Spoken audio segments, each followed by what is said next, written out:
8. Membawa toko ke dunia buku. Bab 8. Pergi ke kota. Untuk pergi ke kota, orang-orang di desa yang tidak memiliki kendaraan harus naik ojek atau becak dulu sampai ke persimpangan lampu merah. Di sana biasanya ada beberapa angkot yang akan mangkal menunggu penumpang yang akan ke kota. Sesampai di depan pintu desa, Rima sengaja memilih naik becak. Akan berbahaya bila mereka bertiga naik motor bersama. Dan bila memesan 2 motor, Rapa tak mau. Dia hanya ingin ikut dengan ibunya. Sampainya di persimpangan lampu merah, dapat terlihat satu angkot yang berhenti di depan mereka. Setelah membayar ongkos becak, ketiganya pun langsung naik angkot. Kedua anak tampak tegang, terlebih lagi Nina. Gadis kecil itu duduk di pangkuan Rima dan memeluknya sepanjang perjalanan. Tadi malam saat dia tidur di tokonya, sebenarnya Rima bermimpi bertemu Rimayana. Wanita itu berdiri di bawah pohon mangga samping rumahnya. Tidak seperti penampilan yang ia lihat di cermin saat pertama kali dia datang di dunia novel. Penampilan yang ia lihat di mimpi adalah penampilan wanita muda yang tenang dan segar. Dengan penampilan ini, dia baru terlihat seperti usia dia yang sebenarnya. Rima ingin bertanya mengapa ia datang, tapi mulutnya seperti terkunci. Tapi ternyata Rimayana sendiri yang berbicara. Terima kasih. Itu saja, tidak ada yang lain. Lalu dia pergi seperti angin. Dan ketika Rima terbangun, ia merasakan sakit kepala yang begitu hebat. Bersamaan dengan itu, potongan-potongan ingatan bukan miliknya muncul di kepalanya. Berganti-ganti dengan cepat, terus berguling ke kanan menghindari Nina yang masih tertidur hingga tubuhnya menabrak dinding toko. Untungnya rasa sakitnya tak lama. Ia pun duduk lemas dengan tubuh penuh keringat dingin. Rima meminta diturunkan di depan pasar tradisional. Lalu ia mulai mencari toko emas yang besar dan ramai. Kebetulan sebelahnya ada toko es krim. Jadi dia membawa anak itu ke toko es krim dan memesan es krim 3 rasa. Setelah membayar, dia meminta anak itu menunggu di toko es krim sebentar, sementara dia akan ke toko emas untuk menjual gelangnya. Tapi si kecil tidak mau, tetap ingin mengikuti ibunya. Jadi terpaksa dia meminta anak itu menunggu di depan toko emas, sementara dia menemui pemilik toko. Pemilik toko ini adalah wanita keturunan Tionghoa, berusia sekitar 40 tahunan. Saat itu kebetulan pergi, Rima segera mendekat.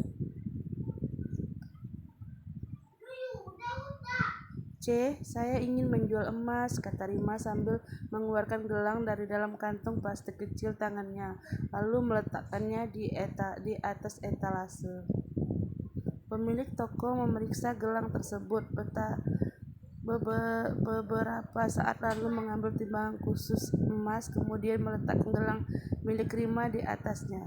1.840.000, katanya kemudian. Apa? Maaf itu 1.840.000 harganya per gram atau lebih harga gelang saya. Wajah pemilik toko berubah jelek. Ia melihat Rima sebentar. Harga gelangmu itu 1.800.000, tidak lebih. Kenapa? Tanya Rima spontan. Dia ditawarkan penjual ini terlalu jauh dari harga membelinya waktu itu. Tapi pemilik toko tidak menjawab. Dia hanya melihat Rima seperti orang bodoh. Rima menyadari kesalahannya. Dia lalu menenangkan diri, mencoba bertanya lagi dengan jelas. Maaf Ceh, berapa harga 1 gramnya?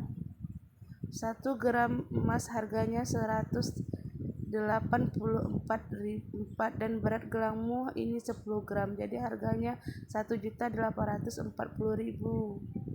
Dimanapun kamu pergi, harga inilah yang bisa kamu terima. Kali ini Rima seperti disambar petir. Tak menyangka gelangnya yang dia beli dengan harga 11.300.000 lebih akan turun harga menjadi 1.840.000. Toko ini terlalu hitam. Rima mengambil kembali gelangnya, lalu memaksa tersenyum. Kalau begitu tidak jadi deh, maaf. Oh, tidak apa-apa. Rima berbelok hendak pergi, ketika tanpa sengaja matanya melihat ke arah kalender meja di atas etalase belakang pemilik toko. Rima mengucek matanya sebentar, lalu melihat lagi ke arah kalender dengan mata yang diperbesar. Melihat ini, pemilik toko menoleh ke belakang. Maaf Ceh, bolehkah saya lihat kalender itu sebentar? Pemilik toko tidak menjawab, tapi tangannya mengambil kalender tersebut, lalu diberikan pada Rima. Dengan cermat, Rima melihat tulisan angka di sana yang tertulis 2007. Rima menghela napas tak berdaya. Ia lupa kalau dunia novel ini bersetting tahun 2027. Semua masih sangat murah. Emas saja semurah itu, lalu apalagi sembako. Setelah mengucapkan terima kasih pada pemilik toko, Rima pergi. Ia mengajak kedua anaknya untuk mengunjungi toko sembako. Dia mulai menanyakan, baru kemudian ia pergi setelah dia menyadari mulai berubah karena dia bertanya ini itu tanpa berniat untuk membeli.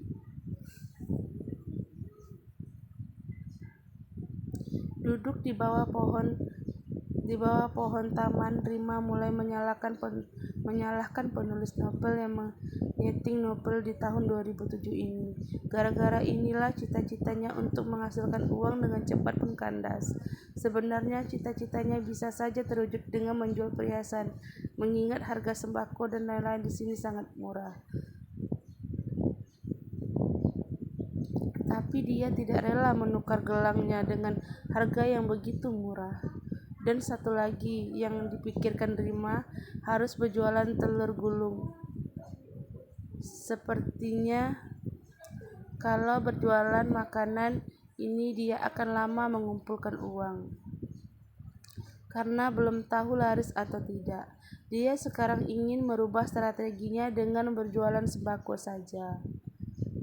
Walau harga sembako di sini murah dan itu berarti dia rugi banyak, tapi dia pendapatannya besar dan barang-barangnya yang mungkin akan kadaluarsa juga akan habis.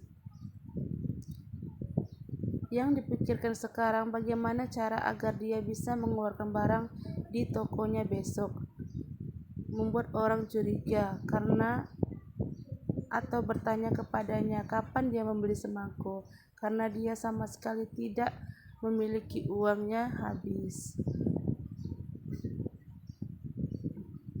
Belum lagi Rima berencana mengajak anak-anaknya ke supermarket bermain di sana, makan makanan di restoran. Dia juga ingin mengajak anaknya ke supermarket biar anaknya melihat betapa besarnya. Pernah pergi ke mall. Ya, walaupun itu akan menghabiskan uangnya, kedua anak itu bahagia, dia rela. Memikirkan ini, Rima teringat uang 500.000 yang diberikan Doni padanya. Pantas saja saat pertama kali memeriksa uang itu berbeda dengan dunia nyata. Ternyata di dunia novel ada di tahun 2027. Rima meremas plastik hitam di dalam tas. Ia lega, ini masih di sana. Memikirkan uang itu, Rima merasa kalau Doni ini sangat baik.